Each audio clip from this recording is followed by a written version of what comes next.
Okay, on this video we are going to build a cool little linear actuator system. You'll notice that the threaded rod only goes in this far. You don't get a lot of linear movement, but it's a cool self-contained small unit that is modifiable and you can bolt to it using the V-slot. We'll just go through, we'll build this, and we'll build another one just like it, and then I'll show you how to mount them together so you can create an XY stage. Okay, so when we're done working on the stage, we will go ahead and put the two of them together, and this is what you'll have when you're finished. A cool little XY stage system using threaded rod and V-slot components. Alright, so in the first step we're going to go ahead and build 4 of our dual V wheels with the Delrin. So you're going to need your wheels. If you don't have the wheel kit, it's just basically a bearing pressed into one side, precision shim dropped on top, another bearing pressed into the back. So go ahead and build 4 of these. Okay, so we're going to go through, and you're going to need your 25mm M5 bolt, a centric spacer, M5 nut, and one of your 90-degree angle blocks. And just drop your screw through here, put your centric spacer on, make sure the lip is facing in, and make sure it drops down in the hole. Should be something like that. I always face the divot out for now. You can do that later though. Put your wheel on, put the M5 nut on. So you should have something that looks like this. I'll tighten that down a little bit. 8mm wrench. That looks good. The divot turned away a little bit, but you can always adjust that once it's on the gantry. So that looks good. Let's move to the next step. You want your 10mm M5 screws and a Tnut. And you're just going to drop that in. Just like that. Put this on the back, and we're going to actually leave this loose. So what you should have at this point is a wheel block that looks something like this. So you want to make 4 of these. Let's go ahead and do that now. Okay, so we have our 4 wheel blocks. They look great.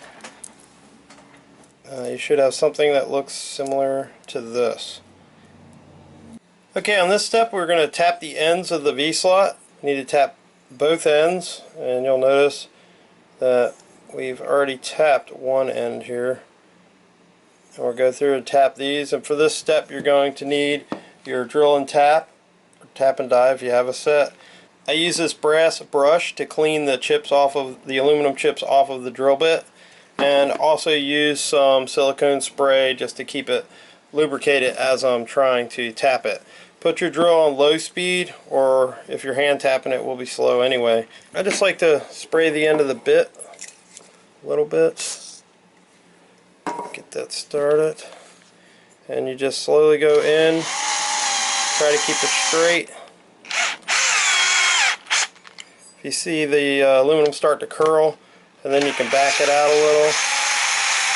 If you need to, clean it off a little bit. This looks okay. And just a little bit at a time work your way in. Forward and reverse.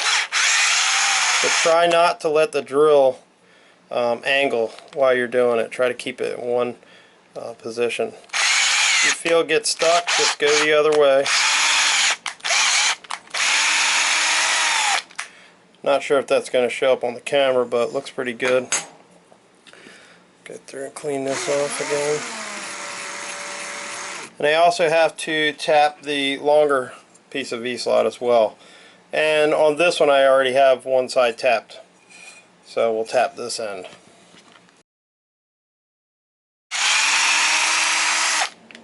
That's it for the tapping. Tapping is actually really easy and quick, and that gives us threads to mount to on the ends of the V-slot, which is really nice. Alright, let's move on. Okay, for this step we're going to mount our end caps onto one end of each of the extrusions. You see here, And for this step we're going to need the 8mm screws. Go ahead and just put them through the side that's recessed like you see. Get them started. Now I'm going to leave it a little bit loose so I can move them around because one has to sit next to it. Let me move this out of the way real quick. Alright, so one sits right next to it. So just kind of keep them loose. Even at this point they're still kind of just loosely on there. Then you can lay them flat on the table and tighten them down, and you'll get a nice flush fit in doing that. And that looks good. So there's one. Then we're going to take the longer of the extrusion, do the same thing on that one. Let's go ahead and do that now. Same routine, lay it flat, tighten it down. These are end caps, they don't have to be super tight. You don't want to strip the threads out, you just put in there. You may want to look at the grain though, and if you want the grains to line up, you can adjust that the way you want. See, this one's backwards, so I'm going to spin that around. So we'll spin that 90 degrees, tighten it back down. Now that'll give it a nice continuous grain across here. Looks sharp. Alright, that looks good. Let's move on to the next step. Alright, let's go ahead and take our gantry carriage that we've been working on, VSlot gantry carriage, and our 4 wheel blocks, and we're going to mount them onto the V-slot. You just slide the T-nuts on. Now, I like to overextend this all the way to the edge to make it flush. You don't have to do this. You may want to set it back a little bit, put it where you want, but this is where I'm going to keep mine flush against that edge. So something like this. We're going to do that with all 4 wheels. So let's go ahead and do that now. So because I've installed the wheels first before the angles, and I probably should have did the angles first, you can still put this flat on the ground like this and let the top of the angle sit on the ground flush. So then you can tighten it up and it'll give you a nice even surface across here. So on this end, I'm just going to put these on here. Now these I'm just going to put on loosely right now. Okay, so these I just put on loosely. They're just sitting on the end here because I want to install the T-nut. You see here? I'm just going to put this on the end, and then I'll bring the wheels up to the edge of that. So I'm going to use some 8mm screws or 10mm screws, M5s, and put that on. Okay, so I left this a little bit loose. You see the screws. I'm just going to lay this flat on the table, pressing down on the V-slot. I'll tighten it down the rest of the way. Just want to ensure that everything is aligned. Then we will take these and move them forward so that they're even, and like this up to the edge here, and also we'll lay this down, do the same thing, just trying to keep it flush while I'm doing it, so it looks something like that. Same thing on this side. Alright, cool. That's the V-slot carriage complete for our linear actuator. Let's move on to the next step. So I wanted to mention at this point, now that everything is mounted to the carriage, you're going to want to take your eccentric spacers and just using the 8mm wrench, you want to just ensure that the divot is facing out towards you on all 4 of the eccentric spacers. And what we'll do later is when we put it onto the carriage, it's going to be loose, and then we'll just adjust one side until it locks in place, and that'll take care of that. So go ahead and do that now. If you haven't done it, just go through and turn these so that they're all facing out towards you. Okay, for this step we're going to set up our motor mount. This is what it looks like on the completed unit. You can see we have our aluminum spacers, flexible cup link, our motor mount plate, and we have all those parts laid out here. NEMA 17 stepper motor, We have our flexible coupling, which is 5mm to 1/4 inch. Our mounting plate, our M3 screws, 45s I believe, and our long aluminum spacer. So one thing to take note of when we build this is that we want this recessed area that will later allow for our bearing to be facing away from the stepper motor. These particular flexible couplings have a couple set screws. One here that closes the clamp onto the shaft, and one here that actually goes through and sits on the flat part of the stepper motor. If you have to hit this with a little bit of sandpaper, sometimes I do, I'll go through and I got a little sanding block here, and I'll just hit it a couple times, and it knocks a little bit of that off, and then I can slide this down on it. Make sure that your set screws are loose, just so in there they're not in the way of the shaft going on. Once again, take note of the flat side. I actually think I'm going to take the flat side of the stepper and of the stepper motor shaft. I think I'll take the flat side and point it down, because this motor sits at an 45-degree angle on the mount. So I'll face this flat side down, and then I'll make sure that this screw is going to line up with it later. I'll know where it's at. So you just want this to be able to slide on there loose, and right now it doesn't matter, you know, where it's at along the shaft. We'll get back to that later, but just keep in mind that you want the recess facing away from the stepper. We're going to take our aluminum spacers. I have my wire facing down, and I'm just going to put a screw through the thing here. I'm not sure if this is going to show up on the video. Let me turn it. But this is something like what you're after. And just go around and you'll have 3 areas, points to mount to.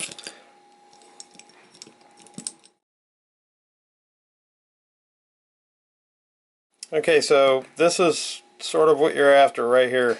So go ahead and tighten these down now. You need a 2.5 to tighten those down. The main thing to remember with this one is that the recess is facing out. At this point, we know that the flat side of our stepper motor shaft is towards the bottom here.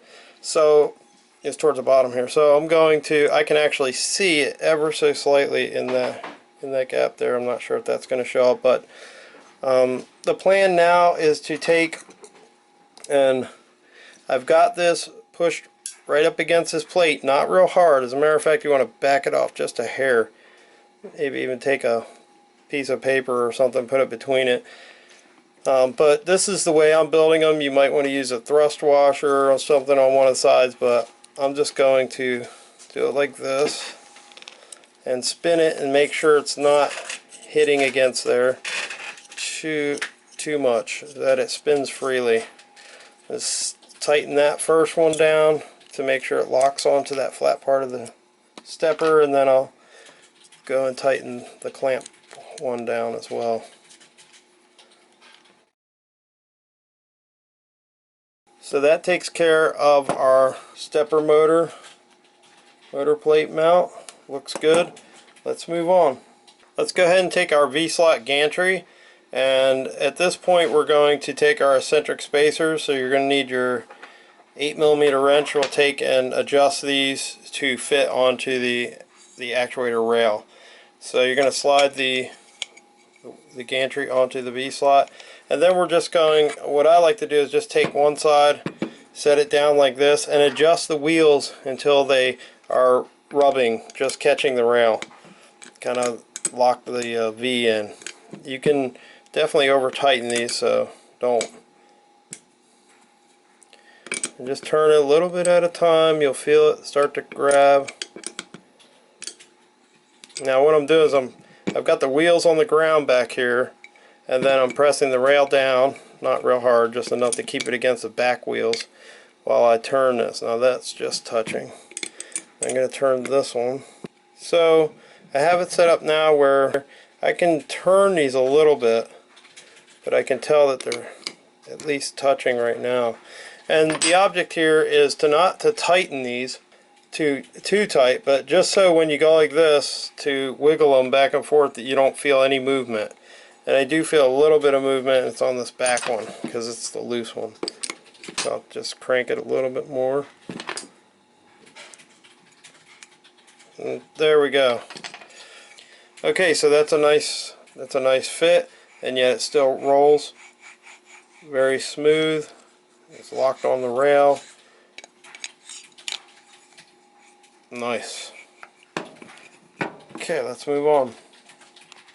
For this step, go ahead and take your cart off, your gantry cart off, and this is actually a prototype. It's 3D printed for this Tnut.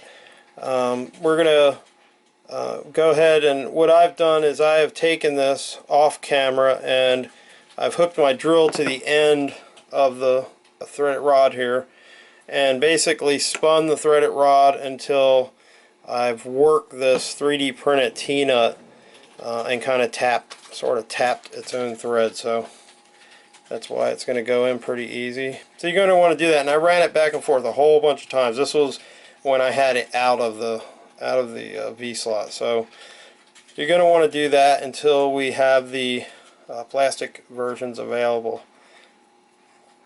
And I'm just going to screw this in, not too far, just enough to where we have like a tail on here, and put it back on the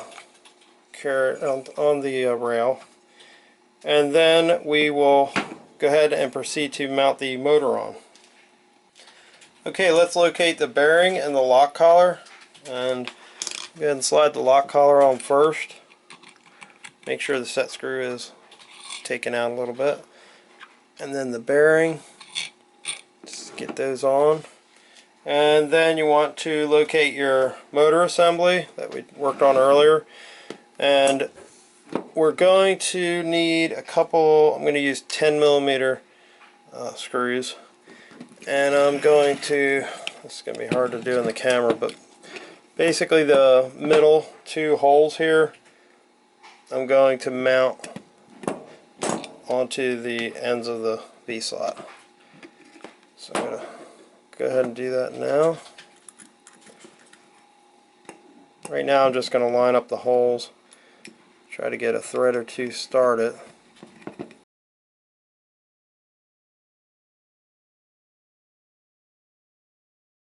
Okay, so you can see these are the two holes we have. Screws are in there. I'm going to set it on the table here, and holding it up from the back, I'll just reach under here and tighten these down a little bit more so they're snug.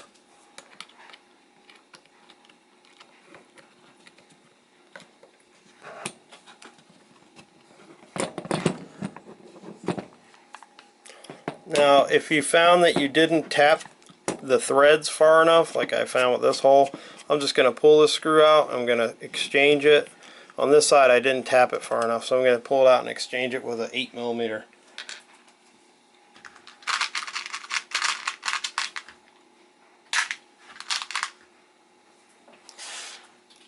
You could work this, I got my 8mm screw here. Now you could work that screw back and forth and kind of tap it with its own threads, but it's easier just to grab the little bit shorter screw and just go for it. Okay. Alright. Let me loosen these up, make sure everything is seated on the ground like it should be. This helps if you're actually hanging the back of it off the edge of the table, but I don't have that luxury right here.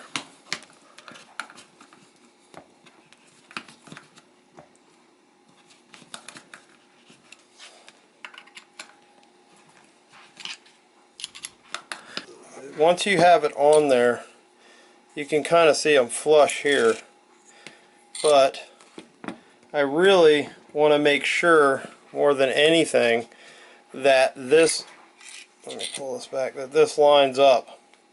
I might have to raise or lower or move that plate left to right a little bit, and I can already see that plate needs to go this way just a hair. So I'm going to move it over, loosen the screws just a little bit and move it over until I'm lined up for sure. That'll move everything over there. Now, okay, so if you find that you still can't get a good alignment here, you may, especially with this setup, is you may need to loosen the T-nut a little bit, because it may be keeping it from going where it needs to go to line up. So I'm going to loosen that up just so it gives it enough play to move around, and you want everything to be aligned the best that you can. I mean, we're working with NEMA 17, so it pretty much needs to be aligned. So just loosen some of the parts and kind of get that alignment where it needs to be. Then you should be good to go. And so the Acme thread is pressed against the stepper motor shaft inside here. Then you can slide this back, the lock collar, and kind of tighten that in position. And then we're going to go through and tighten our shaft down, tighten our lock collar to the shaft, I should say. You definitely want to tighten that clamp portion down good. You can feel it grab. And then go back and tighten down the secondary set screw. Okay, that's locked on good. You can see if you spin this, you should get a good amount of movement. Slow, but sure. Now I'm going to bring this back. Remember, I have these two screws loose. I also have these two screws loose. So that shaft is kind of, so that Acme thread's kind of finding its spot right now. So I'm back to the lock collar. And so I'm going to take and tighten these two screws down. And then I'll back this out a little bit with my thumb.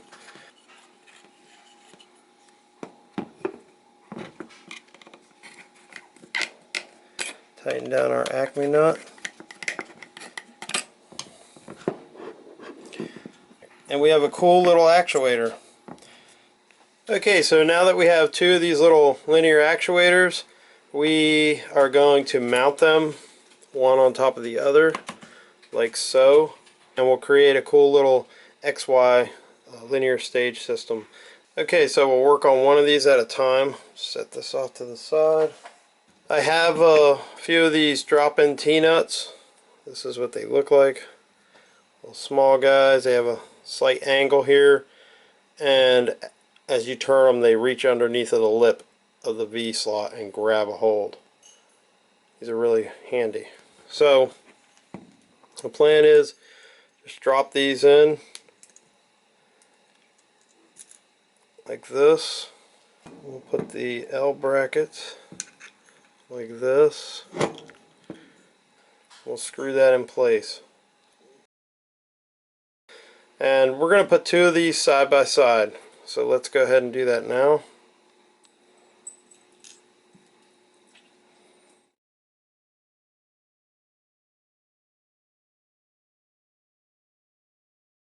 Okay, so right now I'm just leaving it kind of loose, and I'll go back and allow me, when I go to tighten this onto our top plate, allow me to kind of adjust it. So at this point we're going to do the same thing on the other side. Add the two corner blocks.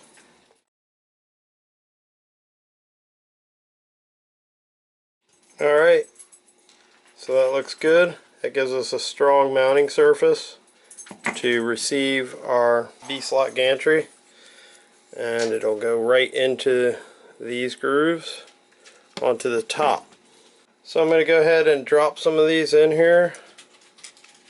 Now you could also use the push-in T-nuts, or if I wanted to, I could take these end plates off and just slide in normal T-nuts too. Okay, so for demonstration purposes, I'm just going to attach these on here, but you would normally, mark your center points and get these lined up properly.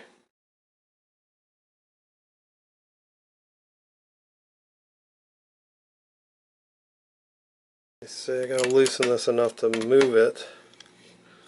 I can line these up.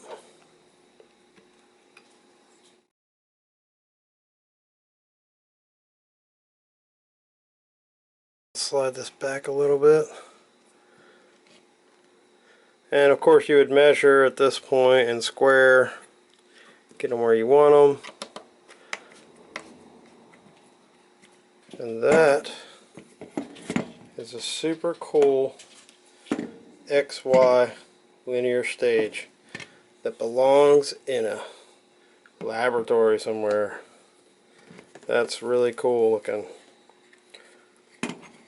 And the whole thing can be tweaked, modified, set up to suit your needs.